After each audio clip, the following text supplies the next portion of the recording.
emporium where we take our great ideas and share them with you. In case you don't know who I am, I'm Jammin John, and this is my lab partner, Silly Scott. Silly Scott, say what's up to the people. What's up? It's really an ironic name for him because he's not that silly. Anyway, the great idea that we've been trying to share with you lately is talking about the importance of controlling your emojis. Yeah, that's right, your emotions. Controlling your emotions.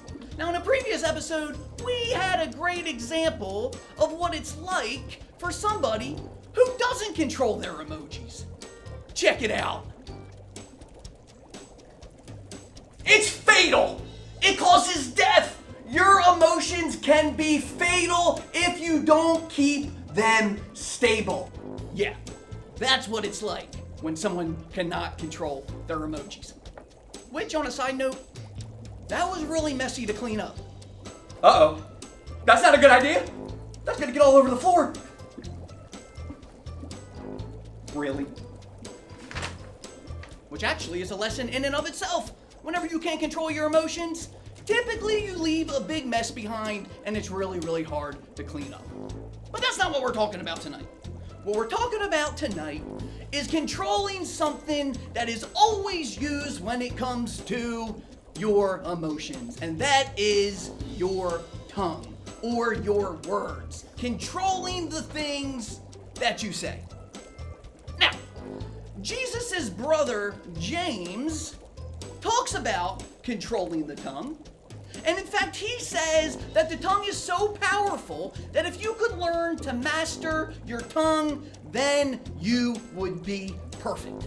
Well, none of us are perfect, and that's because none of us can fully control the things that we say. We lose our emotions, we get angry, and then we say things we don't mean. We've all had an experience where we said things we wish we didn't say. Silly Scott, do you know what I'm saying? Thank you. Now, I want to pause for just a second, and I want to ask you guys an honest question, and I want you to really answer the question. Maybe even answer it out loud. Got two questions. The first one is do you want to enjoy life? And the second one is do you want your life to be filled with happiness? Well, of course everybody answered yes to those questions. Unless you're a fifth grade boy, because then you probably said no, which you didn't actually really not want those things, but for some reason you said no, because, well, I don't know, that's just what fifth grade boys do. Anyway, we all want to be happy and have a good life and experience long days. Well, one of Jesus's best friends was named Peter. And Peter wrote a letter to Christians to help teach them how to be better followers of Jesus. And one of the things that he teaches us is how we can have a happy life and how we can enjoy our days. Do you want to know what he said? All right, this is what Peter said. He said, if you want to enjoy life and see many happy days, keep your tongue from speaking evil and your lips from telling lies. That's in 1 Peter chapter 3, verse 10. So it's amazing. Having a long, happy life and a whole bunch of happiness is directly related to how well we can control our tongue or control our emojis or control our speech. It's amazing. It's just amazing. So, remember how I just said Jesus' brother James talks about how powerful the tongue is, or our speech? Well, there's something else he said. He also said that it's so powerful that it is just like a little spark that can eventually turn to a huge fire. There are fires, wildfires, right now, Silly Scott, in California that are so big that they're the size of almost 50 Orangeburgs. That's amazing. And you know how that all started? With just a tiny little spark of fire. And that's why James says, just a tiny little spark of our words can lead to a huge catastrophe.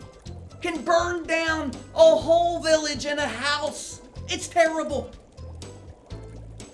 However, Remember, Silly Scott, although our words can have terrible consequences, they can have good consequences too, because we can use it to say good things. But no matter what, when we say things, we can't take them back. I want to show you guys at home an example of what I mean by the power that our words have. Silly Scott, show the people what represents our mouths. Absolutely. Now, Silly Scott, the stuff inside that toothpaste there is like our words. I would like you to do me a favor, please, and squirt all the words out of our mouth.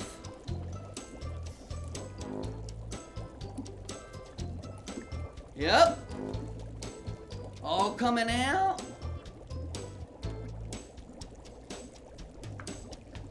Okay, great.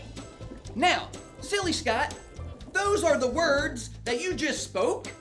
And now I would like you to please put your words back in your mouth. Yep. Work it in there. You got to get your face in there, Silly Scott. Yep, that'll play. That'll play. As you can see at home, and Silly Scott, as it's obvious to you, you cannot put the toothpaste back in the toothpaste container. And in the same sense, you can't take your words back once you say them. This leads us to our need to know for tonight, which is before you speak, think. And think stands for something. These are the grow tips. Before you speak, think and ask yourself some questions. First, the T. Is what I'm about to say true? Is what you're about to say true? For the H, is what I'm about to say helpful? The third thing you gotta ask yourself is the I. Is what I'm about to say inspiring? The fourth thing you gotta ask yourself, the N. Is what I'm about to say necessary? And the final thing you need to ask yourself is the K. Is what I'm about to say kind? If what you're gonna say is not true, helpful, inspiring, necessary, or kind, then don't say it. Before you speak, think. That's our need to know for tonight.